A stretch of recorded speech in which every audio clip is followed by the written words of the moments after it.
और कहते थे कि हमारे जमाने में ये पेड़ पौधे ही बड़ी से बड़ी गर्मी को दूर भगा देते थे। ठंडा पानी तो धरती से ही मिल जाता था, ताजी ताजी हवा से अंग अंग खिल जाता था। अब तो ये सब कहीं खो सा गया है। आओ पता करें इस धरती को हो क्या गया है। नमस्कार, हम हैं the nature's lab international high school पोनी के विद्यार्थी। Climate change and its impacts पर ड्रामा पेश करने जा रहे हैं और हमें आशा है कि आपको पसंद आएगा। मेरे देश की धरती सोना उगले उगले हीरे मोती, मेरे देश की धरती, मेरे देश की धरती। लीला, अरे ओ लीला, ला भाई लीला, ठंडा ठंडा नींबू पानी पिला दे। अरे रामू के पिताजी आ गए। हाँ रामू की माता, मैं आ गया, ले आए अपनी फसलों का हाल। हाँ रामू की माता, खेतों में हरी हरी फसलें आहा लहरा रही हैं और बड़े बड़े पेड़ तो मानो मुझे झुककर सलामी दे रहे हैं। अरे ऐसा लगेगा भी क्यों नहीं, आपने बीज बोने से लेकर फसल की कटाई तक उनका इतना ध्यान भी तो रखा है। सच्ची रामू की माता, सच्ची। हमारे बच्चे वो तो शहर में हैं, पर जब भी मैं खेतों से चक्कर लगाकर आता हूँ तो ऐसा महसूस होता है कि मैं अपने बच्चों से ही मिलकर आया हूँ। अरे अरे आप रुकिए, मैं आपके लिए हैंडपंप से ठंडा ठंडा पानी लेकर आती हूँ। हाँ हाँ, जाओ जाओ लीला। वैसे लीला, हमारे बच्चों को गाँव आए कितना समय हो गया ना, कहीं हमारे बच्चे हमें भूल ना गए हों। अरे आप ऐसा क्यों सोचते हैं जी? जिस तरह आपने अपने समय में अपने बच्चों की अच्छी परवरिश के लिए इतना सारा काम किया, आज उसी तरह हमारे बच्चे भी अपने बच्चों की अच्छी परवरिश के लिए शहर रह रहे हैं। माँ बाप को तो भूल ही गए हैं बच्चे। अरे आप दिल क्यों छोटा करते हैं जी? अगर इतनी ही याद आ रही है तो शहर ही चले जाइए। ठीक है लीला, मैं तो शहर चला जाऊंगा, पर मेरे खेतों का ख्याल कौन रखेगा? अरे मैं हूँ ना, मैं आपके खेतों का ख्याल अच्छे से रखूंगी। ठीक है लीला, फिर मैं आज ही चला जाता हूँ। तुम अपना और अपने खेतों का ख्याल रखना। जाइए जाइए, मैं अपना और आपके खेतों का दोनों का ख्याल अच्छे से रखूंगी। ठीक है लीला, 2-3 दिन रहकर भी आ जाऊंगा वहाँ। अच्छा, पर आप अपना ये सामान तो लेते जाइए। हाँ, दे दो।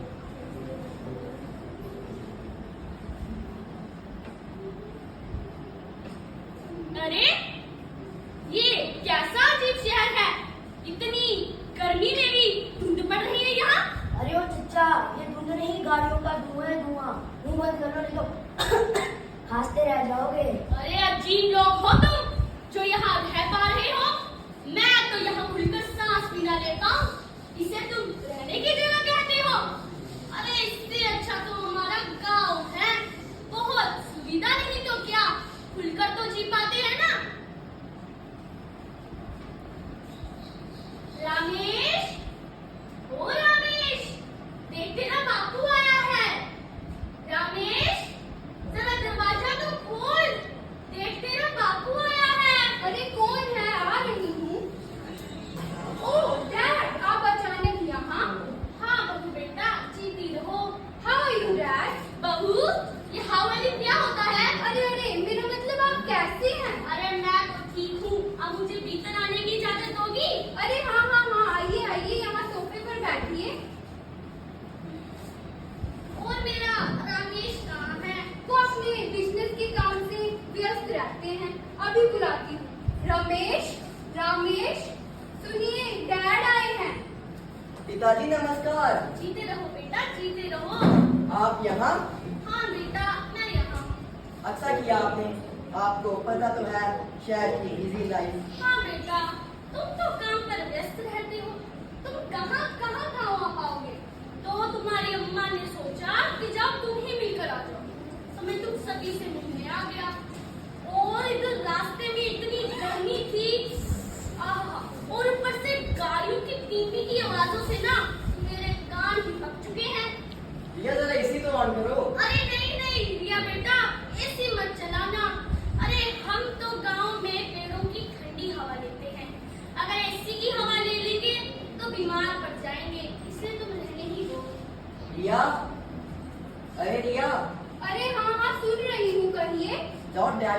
खाने के लिए ले आओ। अभी लेकर आती हूँ। और पिताजी, माँ जी कैसी हैं? बेटा ठीक है। गाँव में सब कैसे हैं? अरे सब ठीक है।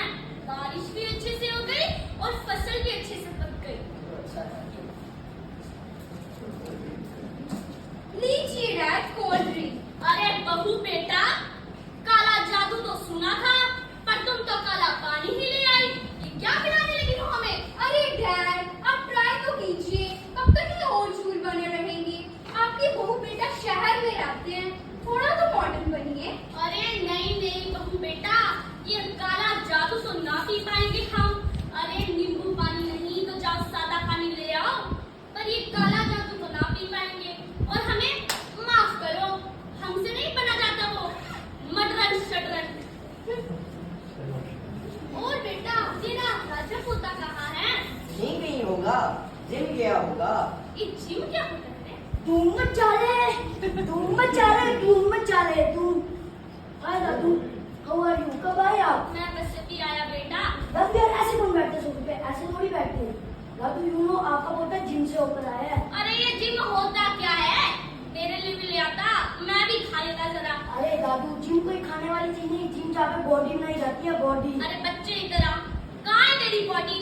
पेट तेरा बाहर निकला है, गोला तू बना हुआ है, कहते हैं बॉडी बनाने गया था। अरे दादू अरे बच्चे, हमारे समय में तो हम सुबह जल्दी उठकर खेतों में काम करने जाया करते थे, और जब वहां से आते थे ना तो हमारी अम्मा हमें कटोरा भरकर घी खाने को देती थी, साथ ही दूध, दही, लस्सी, ये सब कुछ चीजें खाया पिया करते थे ना, तो तब जाकर बनती थी बॉडी। दादू यू नो आज के जमाने में बॉडी होना भी बहुत जरूरी है, और वो जिम से बनती है। ओके दादू बाय, शाम को मिलते हैं। मैं अभी अपनी कार वॉश करूंगा। और बेटा तुम्हारा कामकाज कैसा चल रहा है? वो तो अच्छा है पिताजी। वैसे भी मैं गाँव आने की कोशिश कर ही रहा था, पर बिजनेस की टेंशन के कारण मैं नहीं आ पाया। अच्छा हुआ आप ही आ गए, मुझे आपसे बहुत जरूरी बात करनी है। बताओ बताओ बेटा, ऐसी कौन सी बात है जो तुमने मुझसे करनी है? पिताजी आप तो जानती ही हैं कि गांव में हमारी इतनी जमीन है, लकड़ी है, तो क्यों ना एक फैक्ट्री खोली जाए जिससे हमारी इनकम और भी बढ़ सके। आपको पता तो है आजकल के खर्चे कितने बढ़ गए हैं। अरे बेटा, ये तुम क्या कह रहे हो? उन पेड़ों को भी मैंने तुम्हारे जैसे पालकर बड़ा किया है। अब मैं उन पेड़ों को मिट्टी के भाव काटकर कैसे बेच दूं बेटा, कैसे? व्हाट रबिश, उन पेड़ों से हमें मिल ही क्या रहा है? अगर ऐसा सोचेंगे तो यहीं के यहीं रह जाएंगे। 10-20 पेड़ काटेंगे तो कुछ नहीं होगा। यही कारण है कि गांव के लोग शहर के लोगों से पीछे आते जा रहे हैं। अरे पर बेटा, खर्चा पूरे करने के तो और भी बहुत साधन हैं। उन पेड़ों को भी मैंने बच्चों जैसा पाला है, बिल्कुल तुम्हारी तरह। अरे शहरों में तो पेड़ दिखते नहीं, पर अब अगर गांव में भी पेड़ नहीं दिखेंगे तो फिर हम सांस कहाँ से लेंगे बेटा, कहाँ से लेंगे? अरे गर्मी बढ़ती जा रही है, पानी का जल स्तर बढ़ता जा रहा है, मिट्टी का कटाव बढ़ता जा रहा है। रेडियो में तो रोज ये सुनाई जाती है खबरें, तुम्हें तो पता होनी चाहिए। अब आप इमोशनल ड्रामा मत कीजिए, मुझे प्रोग्रेस करनी है। आप तो हम ज्यादा कीमती है कि पेड़? अरे बेटा, कीमती तो मुझे तुम दोनों हो, पर ये बात पैसे कमाने की नहीं, बल्कि शरीर को तंदुरुस्त रखने की है। अगर शरीर ही अच्छा नहीं रहेगा तो तुम पैसे कमाकर करोगे क्या? Enough is enough, please stop पिताजी। कुछ ही दिनों में मजदूर लेकर आऊंगा और काम शुरू करवा दूंगा। ठीक है बेटा, जैसे तुम्हारी इच्छा। हमारी तो सांसें ही कितनी बची हैं। आज हैं और तो कल क्या पता होंगे कि नहीं होंगे। पर मैं तुम्हें चेतावनी दे रहा हूँ कि कुदरत से खिलवाड़ मत करो बेटा, कुदरत से खिलवाड़ मत करो।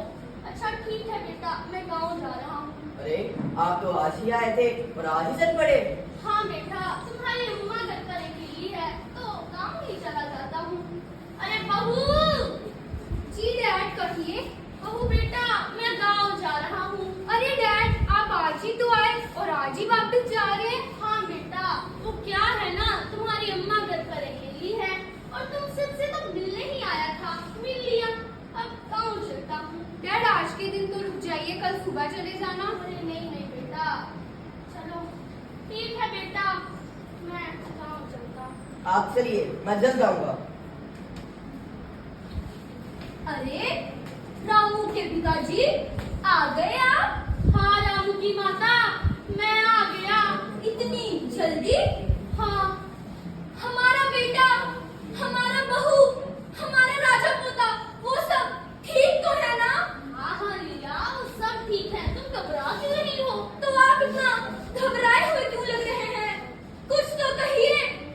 रामू की माता, हमारा रामेश कह रहा है कि ये जमीन, ये पेड़ हमें देख क्या रही है। वो इन पेड़ों को कटवा कर यहाँ फैक्ट्री खोलकर अपना कामकाज बढ़ाना चाहता है। अब हम उसे कैसे समझाएं कि ये धरती भी हमारी संतान है, संतान। क्या हमारा बेटा इन बड़े बड़े हरे भरे पेड़ों को काटने की बात कर रहा है? हाँ रामू की माता, मैंने उसे समझाने की बहुत कोशिश की, पर वो नहीं माना। ये हरे भरे बड़े बड़े पेड़, इन्हीं के नीचे हमने अपने लल्ला को पाल पोस के बड़ा किया था। अब वो इन्हें काटने की बात कर रहा है। हाँ, आप चिंता मत करिए रामू के पिताजी, हमें अपने बच्चों की बात माननी ही होगी। अब वही तो हमारी इकलौती धरोहर है। ये पेड़ काट दो। अरे बेटा, तुम यहाँ? बेटा तुम यहाँ? हाँ, फैक्ट्री का काम शुरू करवाने आया था। बहुत ही जल्द सारे पेड़ साफ हो जाएंगे और फैक्ट्री का काम शुरू हो जाएगा। पर बेटा एक बार और सोच लो। हाँ बेटा, एक बार और सोच लो। सोचना क्या है पिताजी, पेड़ काटेंगे, फैक्ट्री लगाएंगे, लाखों कमाएंगे। पर बेटा एक बार फिर सोच लो। बस माँ जी बस, गांव में रह रह के आपकी सोच ही वैसी ही हो गई है। ठीक है बेटा, जैसे तुम्हारी इच्छा। अब भुगतना तो तुम्हें ही पड़ेगा ना। हाँ, बड़े पेड़ सारे काट दिए, उन छोटे पेड़ों का क्या है? सबको जला दो, पूरी जमीन साफ कर दो। चच्चा, अरे ओ चच्चा, हाँ हाँ बेटी, आओ बैठो। ये कैसा समय आ गया है? अक्टूबर का महीना चल रहा है, पर ऐसा लगता है मानो जून का हो। हाँ बेटा, ये गर्मी इतनी बढ़ गई है कि ये नाम ही नहीं ले रही खत्म होने का। ऊपर से तुम्हारे बेटे ने तो यहाँ के सारे पेड़ कटवा दिए, नहीं तो उन पेड़ों की छांव के नीचे बैठकर हमारा दिन गुजरता था। और ऊपर से ये कारखाने इतना धुआं छोड़ते हैं कि मानो सांस भी इसी धुएं से भरी पड़ी है। चच्चा, कुदरत का करिश्मा तो देखो। मैं सुबह रेडियो में सुन रही थी कि हमारा भारत में कई ऐसे राज्य हैं जो पानी से डूबे पड़े हैं और हम यहाँ पानी की एक एक बूंद के लिए तरस रहे हैं। हे प्रभु, कब से वर्षा का इंतजार कर रहे हैं। अगर इस महीने में भी वर्षा नहीं हुई तो सब सूखा पड़ जाएगा, सब। अरे एक बार ऊपर तो देखिए, ऐसा लग रहा है आसमान में काली घटा छा रही है। अरे ओ चच्ची, ये पूरे आए नहीं कि पहले ही चल दिए। पता नहीं भगवान हमसे इतना नाराज क्यों है। बहुत दुख होता है ये देखकर। जिन खेतों में हमेशा हरियाली रहती थी वो अब बंजर जमीन बन चुके हैं। जिससे सुबह चिड़ियों के चहचहाने से होती थी वो अब कारखानों के शोर से हो रही है। अरे अब क्या करें हम। सभी को नमस्ते। अरे हमारा बेटा, हमारा राजा पोता। बेटा तुम सब यहाँ? जी डैड, रमेश की तबीयत खराब हो गई है। क्या बोल रही हो तुम? क्या हुआ मेरे बेटे रामेश को? डॉक्टर ने उन्हें ताजी हवा और शुद्ध वातावरण में रहने को कहा है, इसीलिए हम गांव आ गए। अब यहाँ भी कहाँ ताजी हवा बची है। चलो भीतर चलो तुम लोग। हाँ, आप सभी अंदर जाके बैठिए, तब तक मैं हैंडपंप से ठंडा पानी लेकर आती हूँ। हाँ हाँ जाओ जाओ। अजी सुनते हो? हाँ लीला। ये हैंडपंप तो सूख चुका है, इसमें तो अब पानी नहीं रहा। अरे ये तो होना ही था। अंबर को तो हमने नाराज कर दिया है और धरती का तो हमने चीर हरण कर रखा है। वो भी तो अपनी ताकत दिखाए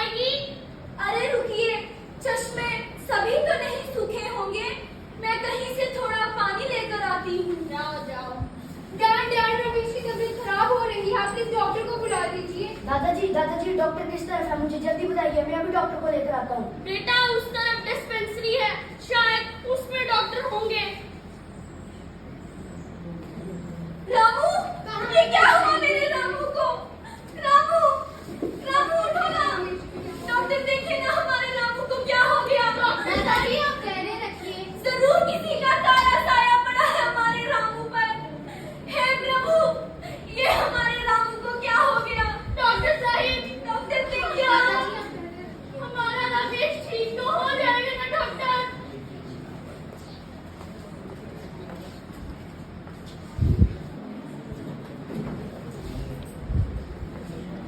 बदलते वातावरण और बढ़ते पोल्यूशन ने इनके फेफड़े कमजोर कर दिए हैं और अब वह थोड़ा भी पोल्यूशन इनहेल नहीं कर पा रहे हैं। वैसे भी वर्ल्ड हेल्थ ऑर्गेनाइजेशन के मुताबिक पूरी दुनिया में 25% मौत का जिम्मेदार ये पोल्यूशन बन गया है और सिर्फ एशिया कॉन्टिनेंट में 2015 में ये पाया गया कि 35% डेथ का जिम्मेदार ये एयर पोल्यूशन ही तो है। According to United Nations Habitat, cities consume 78% of world's oxygen और बदले में क्या देती है? 60% of greenhouse gases। इसी का ही तो नतीजा है कि शहरों के लोगों को गांव में भागे आना पड़ रहा है शुद्ध हवा के लिए। अब क्या करें हम? कहां से लाएं शुद्ध हवा? कहां से? शहरों को तो फैक्ट्रीज, इंडस्ट्रीज से भर रखा है। यहाँ लोग अपनी अपनी गाड़ियों को दौड़ाकर ले जाते हैं, जिसकी वजह से ये सारा वातावरण प्रदूषण की चपेट में आ चुका है। अरे अब लोग गांव की तरफ दौड़े जा रहे हैं। लोग सोचते हैं कि मेरा एक पेड़ काटने से क्या हो जाएगा। अरे लोग सोचते हैं कि मेरे एक बार गाड़ी चलाने से क्या हो जाएगा। अरे ये सब इसी की तो वजह से हो रहा है।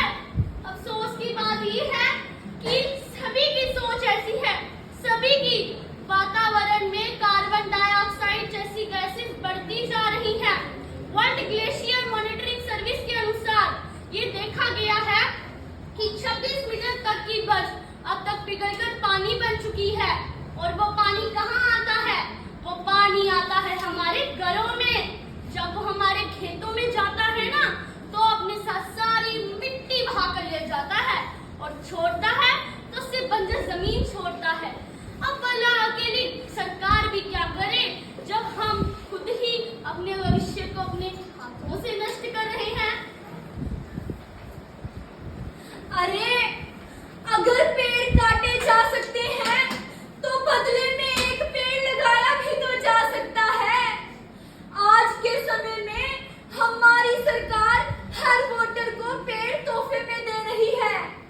इसकी शिक्षा ये है कि हमारा कर्तव्य सिर्फ सरकार बनाना नहीं, इस भूमि को बचाना भी हमारा कर्तव्य है। तो हमारा भविष्य ऐसा न बन जाए कि कंधों पर ये सिलेंडर उठाना पड़ जाए। अभी भी समय है, जाग जाओ जाग जाओ। जरूरत ना हो तो पानी मत बहाओ। ना ही घर का कचरा